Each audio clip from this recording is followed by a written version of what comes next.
Maya Chan pressed her face against the cold observation deck window, watching Earth grow smaller in the distance. At 12 years old, she didn't fully understand why her father had sent her away on the last civilian transport ship. All she knew was that the blue marble that had been her home was now just a dot among the stars, and she might never see it again. "Look at me, little one," said Captain Rodriguez, kneeling beside her.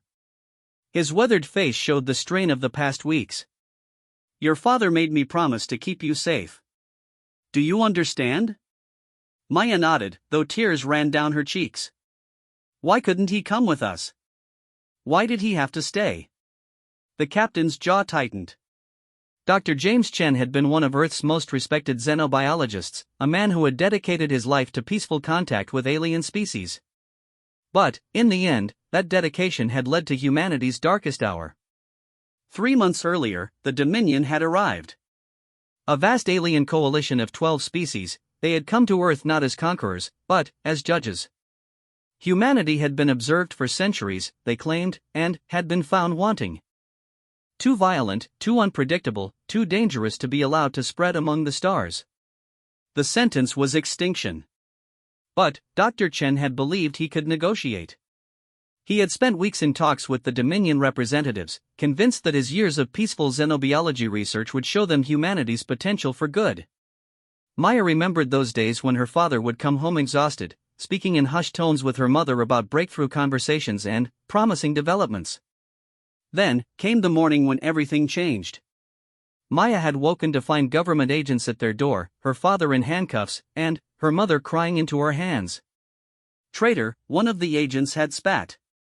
"Gave them our defense frequencies. Told them where our military installations were. Because of your father, they wiped out half our fleet in a single day." But Maya had seen her father's face that morning. Not the face of a traitor, but of a man who had been utterly broken. In his eyes was not guilt, but a devastating realization that his trust had been used as a weapon against his own species. Now, as Earth disappeared behind them, Captain Rodriguez explained what had really happened. "Your father thought he was sharing scientific data," the captain said gently. "The Dominion told him they needed to understand our biology to help us integrate peacefully with the galactic community. They convinced him that sharing information about our military capabilities would help them ensure a smooth transition to their protection." "But he was trying to save us," Maya whispered. "Yes, child. He believed he was saving humanity. The Dominion are master manipulators. They've done this to dozens of species before us. They find the most idealistic, most peaceful members of a species and convince them that cooperation is the only path to survival. Then, they use that cooperation to destroy any chance of resistance." Maya wiped her eyes and looked back at the stars. "Are we the only ones who escaped?" Captain Rodriguez was quiet for a long moment. "There are 17 ships scattered across this sector. Maybe 3,000 humans total. Out of 8 billion. The number was too big for Maya to truly comprehend, but she understood its weight. Almost everyone she had ever known was gone. Her mother, her friends, her teachers, her neighbors. All dead because her father had tried to save them. Over the following weeks aboard the transport ship, Maya learned more about humanity's final days. After the defense networks fell, the Dominion had worked with methodical efficiency. They didn't destroy cities with great weapons or engage in spectacular battles. Instead, they released engineered pathogens into the atmosphere. Within 72 hours, the vast majority of humanity had simply gone to sleep and never woken up. It was, they claimed, a merciful end. The surviving humans scattered across the galaxy found themselves in a universe that had already forgotten them. The Dominion controlled all major trade routes and communication networks. Humanity had been officially declared extinct, and any evidence of their survival was quickly suppressed. Maya grew up on trading stations and frontier outposts, places where questions about identity weren't asked and records weren't kept. Captain Rodriguez became her guardian, and the crew of their small cargo ship became her family. But she never forgot the weight of her father's choice, and the price that choice had extracted from their species. As she learned languages, navigation, engineering, and combat, Maya discovered she had inherited her father's gift for understanding alien psychology. But, where he had used that gift to trust, she used it to survive. She could read the micro-expressions of a dozen different species, understand their cultural tells, and predict their behaviors with uncanny accuracy. By the time she was 20, Maya had become one of the most effective smugglers in the Outer Rim. She could talk her way past Dominion checkpoints, negotiate with pirates, and find safe haven in the most unlikely places. But every successful deal, every clever escape, every moment of triumph was shadowed by the knowledge of what her father's trust had cost. The other human survivors called her Ghost because of her ability to move unseen through Dominion space. But Maya knew the real reason for the nickname. She was the ghost of humanity, a specter of a dead species that refused to lie down. At 25, Maya commanded her own ship and a crew of 6 humans. They had carved out a living running supplies to human settlements in the furthest reaches of space, places so remote that the Dominion had no interest in policing them. It was a hard life, but it was free. Then came the day when everything changed again. Maya was on Kepler Station, a neutral trading post in the Vega system, when she overheard a conversation that made her blood run cold. 2 Dominion officials were discussing something called Project Cleansing, a final sweep to eliminate any remaining human populations. "The Council grows impatient," one of them said. 15 years is long enough to let the scattered remains die out naturally. Time for a more direct approach. Maya recorded every word, then slipped away to contact the other human captains. Within hours, a desperate plan was forming. They couldn't fight the Dominion directly, but maybe they could warn the settlements and evacuate who they could.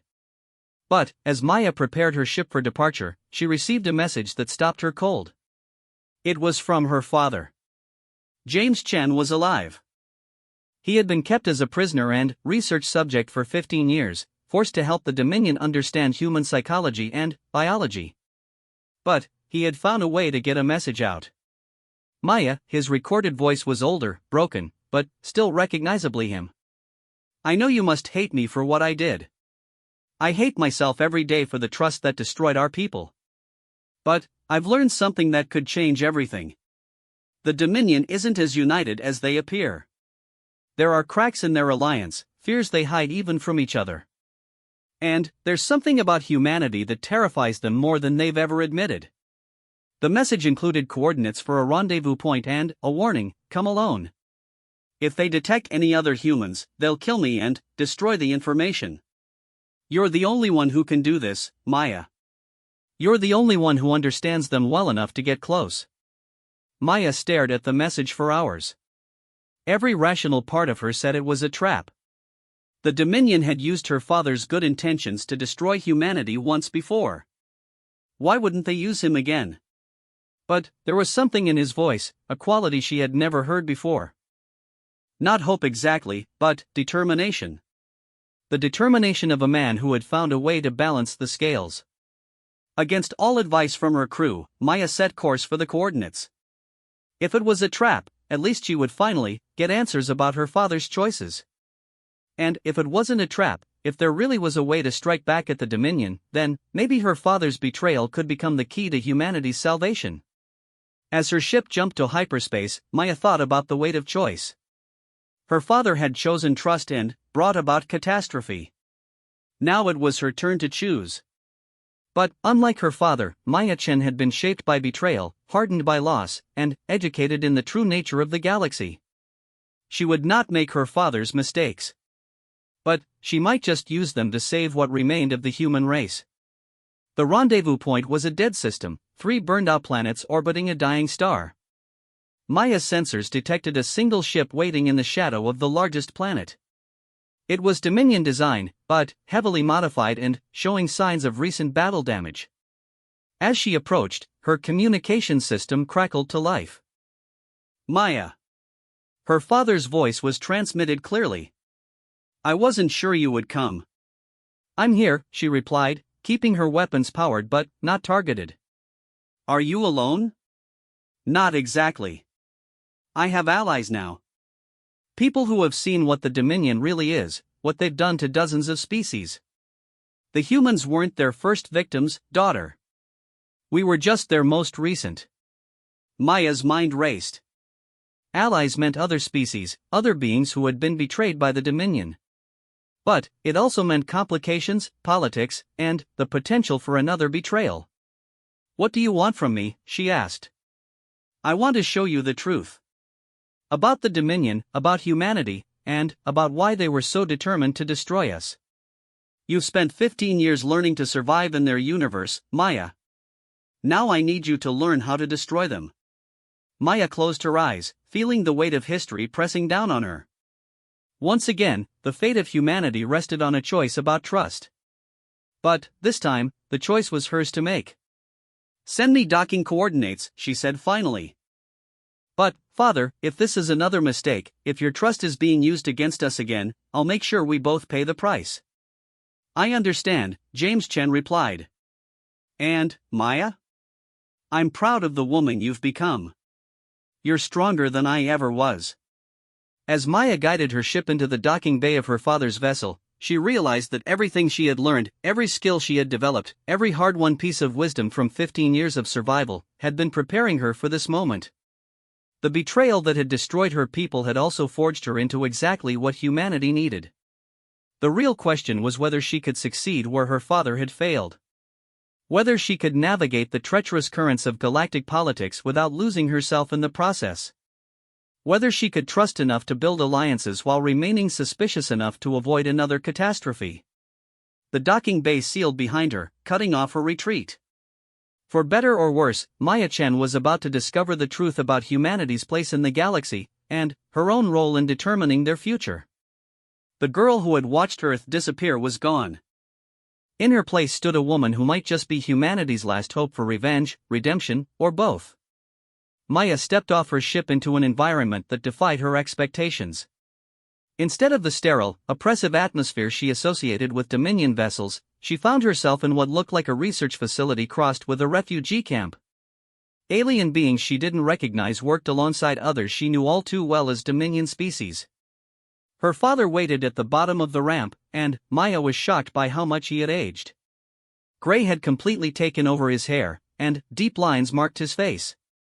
But his eyes, those same brown eyes she remembered from childhood, burned with an intensity she had never seen before. "Hello, daughter," he said simply. Maya kept her hand near her weapon but didn't draw it. "You look older than I expected." 15 years of guilt and captivity will do that to a man. James gestured to the activity around them. But also 15 years of learning. "Come, there are people you need to meet." As they walked through the ship's corridors, Maya saw something that shook her understanding of the galaxy. Dominion soldiers working alongside their supposed enemies. Scientists from different species sharing data freely. And, in one laboratory, she glimpsed something that made her stop in her tracks. "Is that human genetic material?" she asked. "Yes," her father replied. "We've been working to understand exactly what the Dominion did to our people, and why they were so determined to eliminate us completely. What we found changed everything." They entered a central meeting area where a dozen beings sat around a circular table.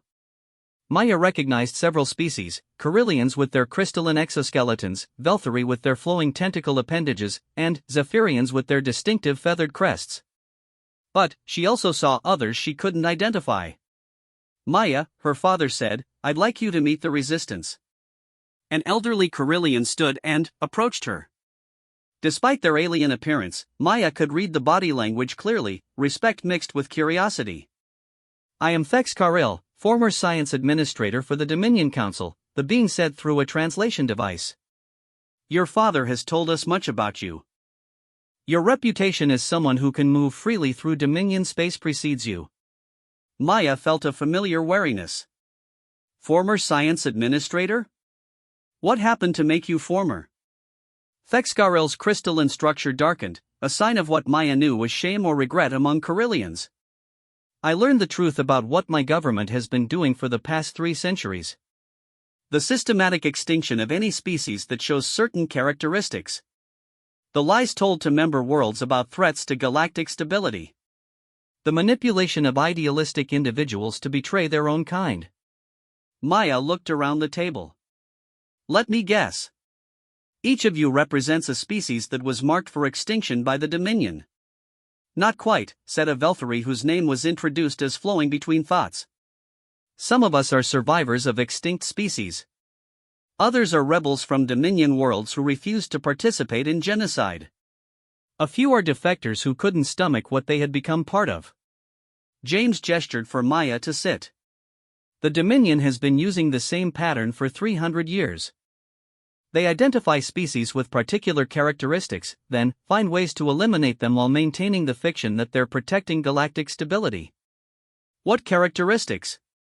Maya asked, though she was beginning to suspect the answer. Thexcarel activated a holographic display showing genetic and psychological profiles. Species that demonstrate exceptional adaptability. Rapid technological advancement. Strong individual initiative combined with pack loyalty. High stress tolerance. And, most importantly, the ability to function effectively under conditions of extreme uncertainty. Maya stared at the display, recognizing the pattern. They're eliminating their potential competitors. More than that, said flowing between thoughts. They're eliminating species that might eventually challenge their control of the galaxy. Humans were particularly threatening because you combined all of these traits with something else, an unusual capacity for both trust and betrayal. James leaned forward. Maya, the Dominion doesn't just fear human military capabilities or technology. They fear human psychology. Our ability to form deep bonds with other species, but also our ability to recognize when those bonds are being exploited. They've built their empire on manipulation and false cooperation. Humans represent everything that could bring that empire down. Maya absorbed this information, feeling pieces of a puzzle clicking into place. That's why they used you, isn't it? They needed to prove to themselves that humans could be manipulated like everyone else. Your betrayal wasn't just about getting our defense frequencies. It was about confirming that we weren't as dangerous as they feared. The pain in her father's eyes was unmistakable. Yes. And I gave them that confirmation. I proved that humans could be turned against their own species through appeals to their better nature. But, you also gave us something else, said Thexcarel. 15 years of access to Dominion research facilities. Your father has been gathering intelligence the entire time, using his position as a research subject to map their weaknesses. A new voice joined the conversation. Maya turned to see a being she didn't recognize, humanoid but with skin that seemed to shift between different colors. I am Shade Walker, last survivor of the Namari. My people were eliminated 80 years ago using the same methods. But, we managed to hide one thing before our destruction, the location of the Dominion's central control nexus. Maya felt her pulse quicken. Central control for what? Everything, Shadewalker replied. Communication networks, fleet coordination, resource distribution, even the conditioning programs they use to maintain loyalty among member species. If it were destroyed, the Dominion would fragment within months. And, you're telling me this because? James answered. Because destroying it requires someone who can infiltrate the most heavily guarded installation in the galaxy. Someone who understands Dominion psychology well enough to avoid detection. Someone who has spent 15 years learning to be invisible in their space. Maya laughed, but it was a bitter sound. You want me to finish what you started? Use the skills I learned surviving your betrayal to commit an even bigger betrayal? Maya, her father said quietly, I'm asking you to use everything that my mistakes taught you to prevent those mistakes from being repeated. The Dominion is planning their final sweep against human survivors. They're also targeting 3 other species that show signs of developing the characteristics they fear. If we don't act now, billions more will die. Maya stood and walked to the viewport, looking out at the dying star. What makes you think I can succeed where others have failed? Thexcarel joined her at the viewport. Because you are the product of both human adaptability and the hardest possible education in Dominion deception. You understand them better than they understand themselves, because you learn to see through their lies while they still believe their own propaganda. Also, added flowing between thoughts, because you have something no previous attempt has had, a complete map of their security systems, their psychological profiles, and their backup protocols. Information gathered over 15 years by someone they trusted completely. Maya turned back to her father. You've been planning this since the beginning, haven't you? Your capture, your cooperation, all of it was setting up for this moment. James shook his head. No, Maya. My capture was real, and so was my cooperation. I genuinely believed I was saving humanity through negotiation. But, once I realized how thoroughly I had been used, I began planning for redemption. Every day for 15 years, I've been gathering the tools you would need to succeed where I failed.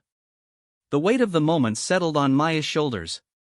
Around the table sat the representatives of half a dozen extinct or dying civilizations, all looking to her as their last hope. The irony was overwhelming. The daughter of the man who had betrayed humanity was being asked to save not just the remnants of her own species, but several others as well. What exactly are you asking me to do? She said finally. Shadewalker activated another display, showing a massive space station orbiting a neutron star. The Nexus is located in the Void Reach, a region of space so dangerous that only the most desperate or foolish attempt to navigate it. The station itself is protected by automated defenses that would destroy any attacking fleet. But, James continued, it can be approached by a single ship if that ship carries the proper authorization codes and appears to be on routine business. I've spent years establishing a cover identity that would allow access. Maya studied the display, her tactical mind automatically calculating approach vectors and escape routes. You're talking about a suicide mission. Not necessarily, said Thexkarel. The Nexus has a critical weakness. Its central computer core is designed to be tamper-proof, but only against external threats. Someone with proper authorization could access it directly and introduce a virus that would propagate through the entire network. A virus that would do what? Flowing between thoughts smiled, an expression that was disturbing on a Velfari. Reveal the truth. Every communication channel, every data archive, every propaganda broadcast would simultaneously reveal the true history of Dominion expansion. The systematic genocides, the manipulation campaigns, the lies told to member worlds about security threats.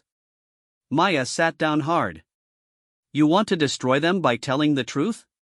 The Dominion's power is built on the consent of hundreds of member worlds, her father explained. Most of those worlds genuinely believe they're part of a peaceful coalition protecting the galaxy from dangerous species. If they learned what their government has really been doing, the coalition would collapse within weeks. Maya looked around the table at the faces watching her. Some showed hope, others determination, a few displayed the quiet desperation of people who had already lost everything. What happens to the human survivors if I succeed?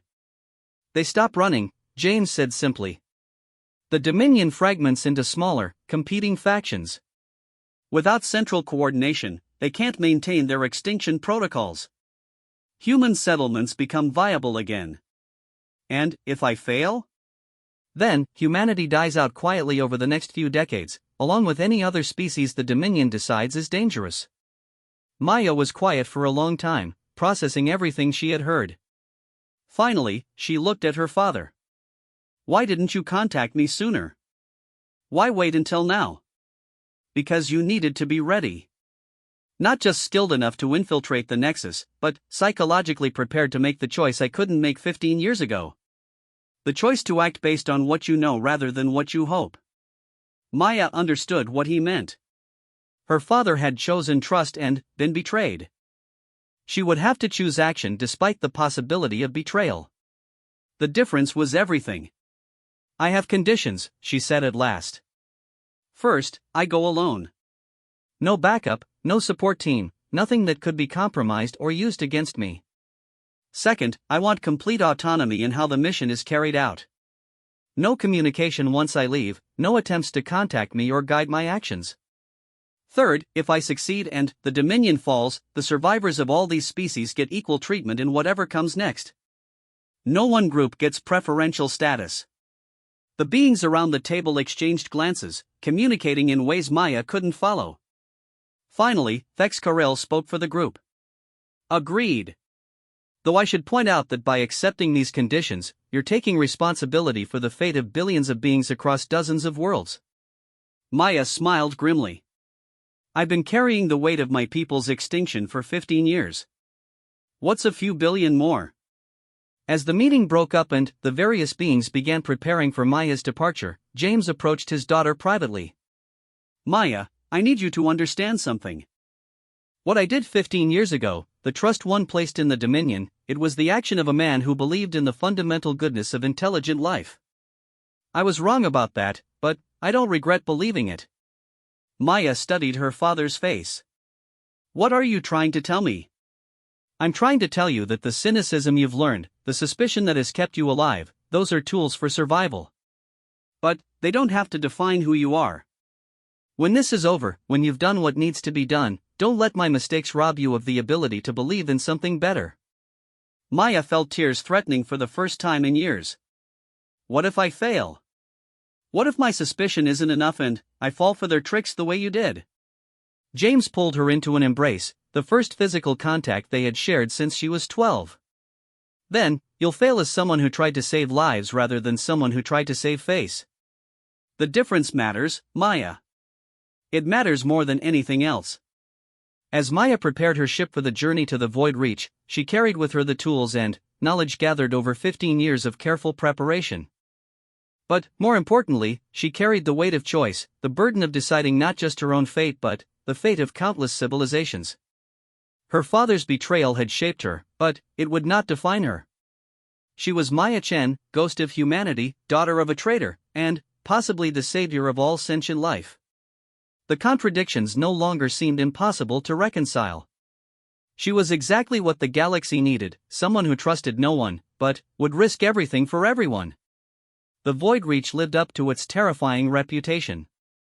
Maya's ship, disguised as a routine supply transport, navigated through a nightmare of gravitational anomalies, radiation storms, and the twisted remnants of dead solar systems.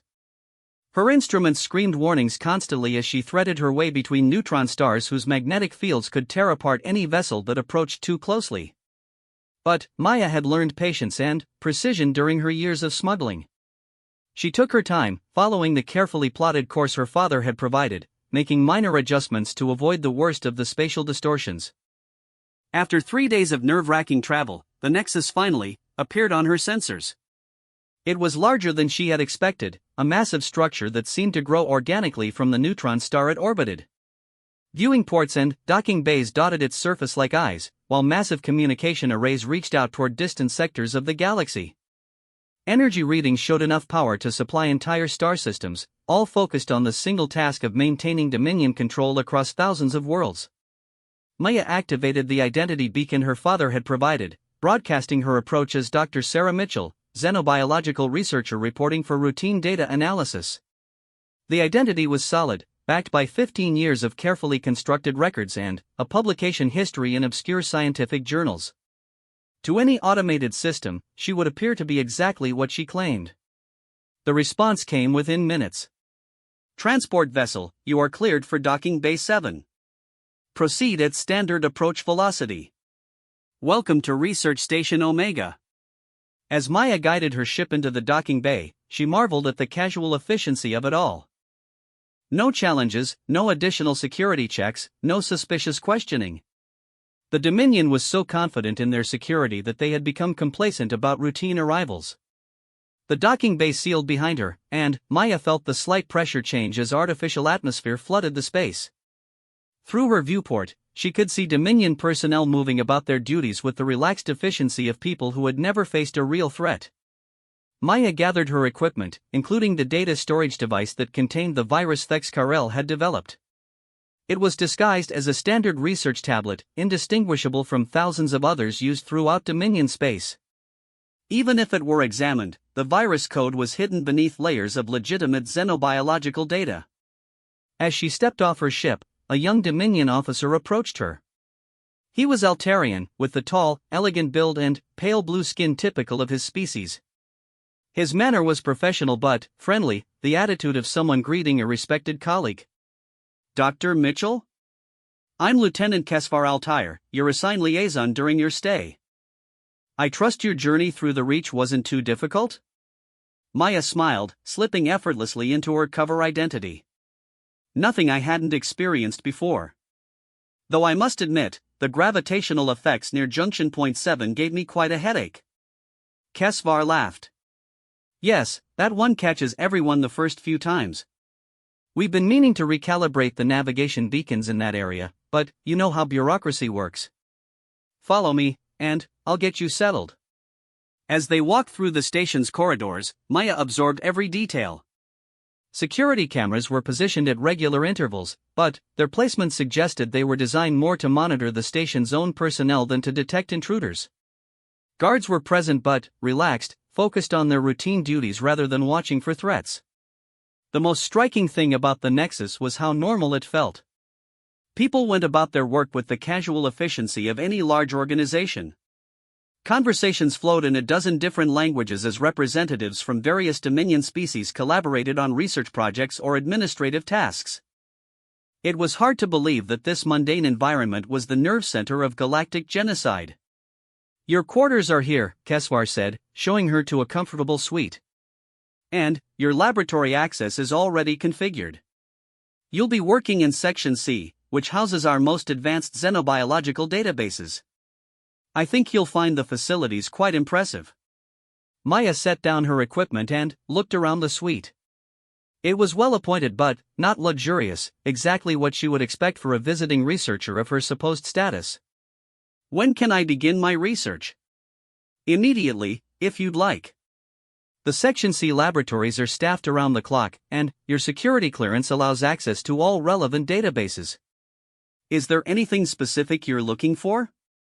Maya pretended to consider the question. "I'm particularly interested in genetic adaptation patterns among recently contacted species. I understand you have extensive files on human development before their unfortunate extinction." Kesvar's expression grew slightly somber. "Yes, a tragic case. Such potential, but ultimately too unstable for integration into galactic society.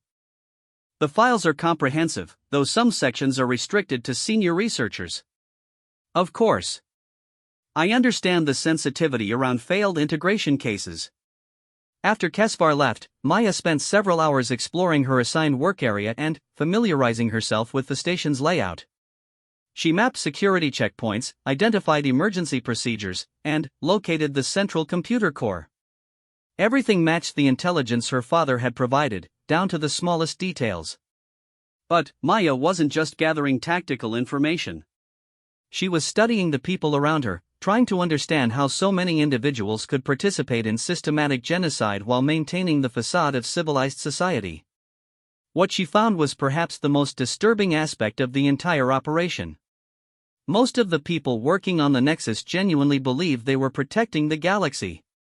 They spoke earnestly about the threat posed by unstable species, the necessity of difficult decisions, and the burden of maintaining peace among hundreds of worlds. Their conviction was absolute, their dedication genuine. Maya recognized the pattern from her study of human history. These weren't monsters who reveled in destruction. They were ordinary people who had been convinced that their actions served a greater good. The Dominion hadn't just perfected the art of manipulating other species, they had perfected the art of manipulating themselves.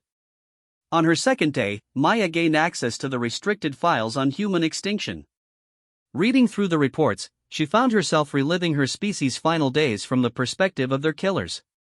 The cold clinical language describing the deployment of biological weapons, the efficiency calculations for maximum population reduction, the post-extinction analysis of human psychology and biology. But she also found something else: doubt. Buried in the technical reports were expressions of concern from various researchers. Questions about whether humanity had truly posed the threat claimed by the Council.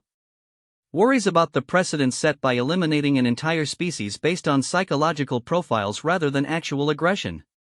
Dr. Velkos Prima, a senior Carillion researcher, had written, "The human psychological profile shows disturbing parallels to our own species' early development.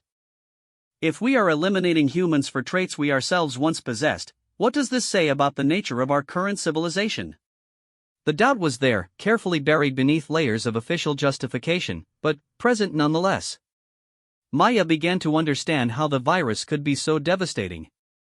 It wouldn't just reveal the truth to unwilling populations, it would confirm suspicions that many Dominion citizens already harbored. On her third day, Maya made her move. She had established a routine that took her through Section C at regular intervals, accessing various databases and conducting legitimate research that supported her cover identity. Security personnel had grown accustomed to seeing her, and her access privileges allowed her to move freely through most of the station. The central computer core was located in the heart of the Nexus, protected by multiple security barriers but accessible to anyone with appropriate research credentials. Maya's forged identity included authorization for advanced database analysis, which required direct core access for the most complex queries. She waited until the night shift, when personnel were at minimum levels, then made her way to the core chamber. The few technicians on duty paid her no attention as she settled at one of the access terminals and began what appeared to be a routine data analysis session. Maya's fingers moved steadily across the interface, navigating through layers of security protocols while maintaining the appearance of legitimate research. Her father had taught her the system architecture, but actually accessing it required all the skills she had learned during 15 years of evading Dominion security. The virus was elegantly designed. Once introduced into the core system, it would remain dormant for exactly 72 hours, giving Maya time to leave the station and reach minimum safe distance. Then, it would activate simultaneously across the entire Dominion communication network, overriding all other transmissions with a comprehensive data dump of the true history of Dominion expansion. As Maya prepared to upload the virus, she paused. Once she triggered this program, there would be no taking it back. The Dominion would fall, but so would the stability that had kept hundreds of worlds from open warfare. Billions of lives would be affected, and not all of the changes would be positive.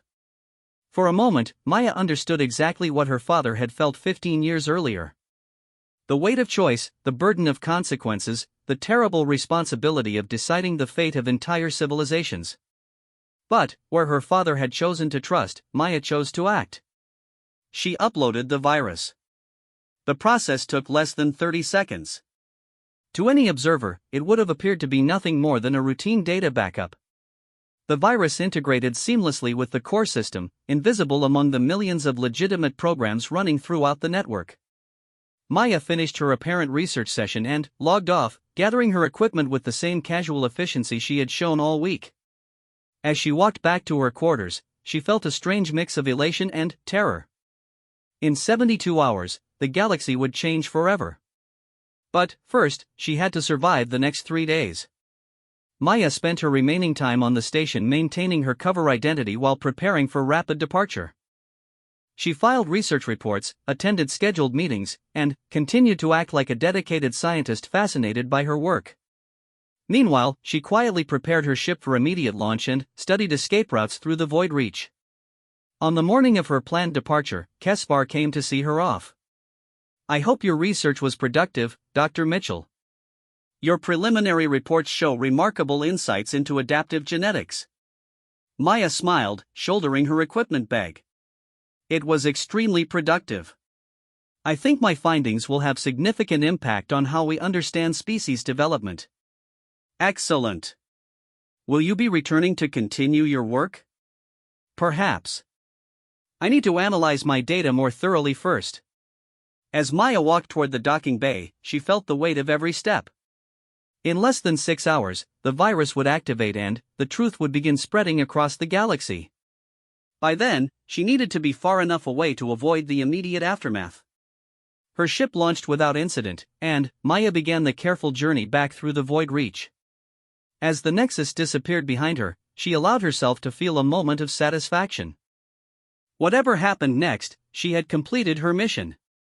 5 hours and 47 minutes later, every communication channel in Dominion space suddenly broadcast the same message.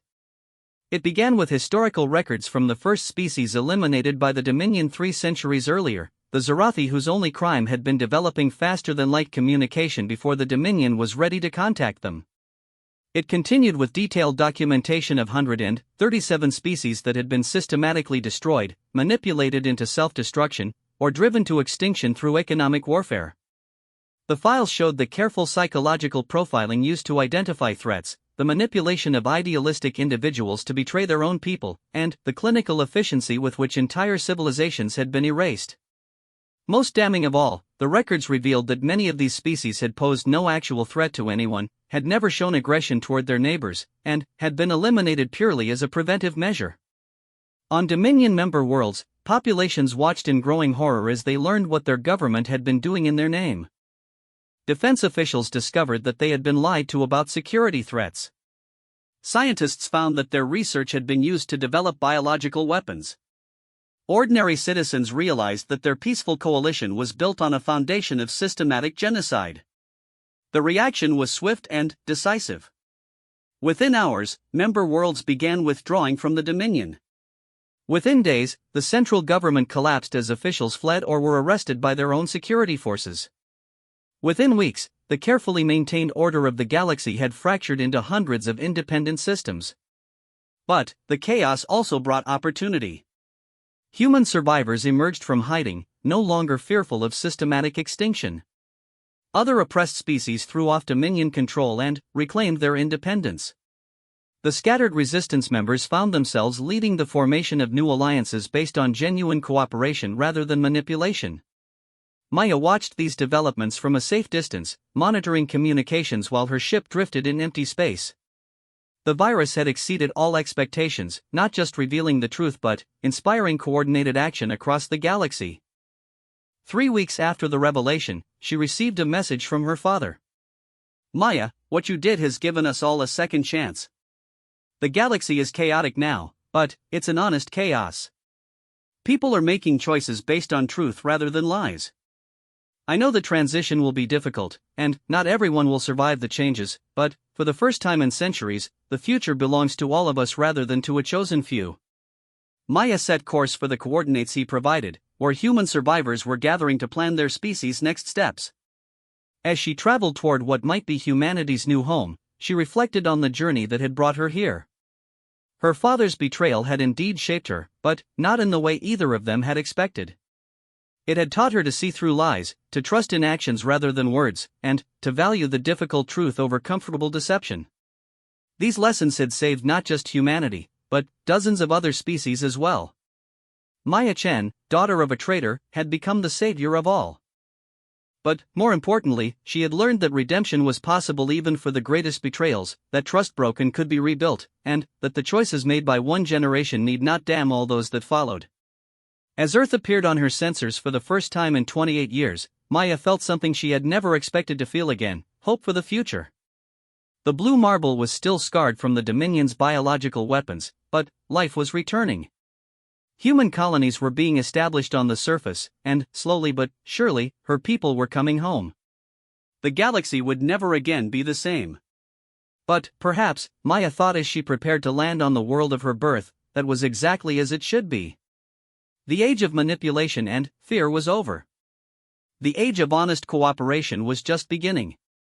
Maya had kept her promise to herself. She had not repeated her father's mistakes. But she had also kept a promise she didn't know she had made. She had proven that humanity's capacity for both trust and betrayal, properly understood and carefully applied, could indeed save the galaxy. The girl who had watched Earth disappear was gone. The woman who had brought Earth back was just beginning to understand what she could become.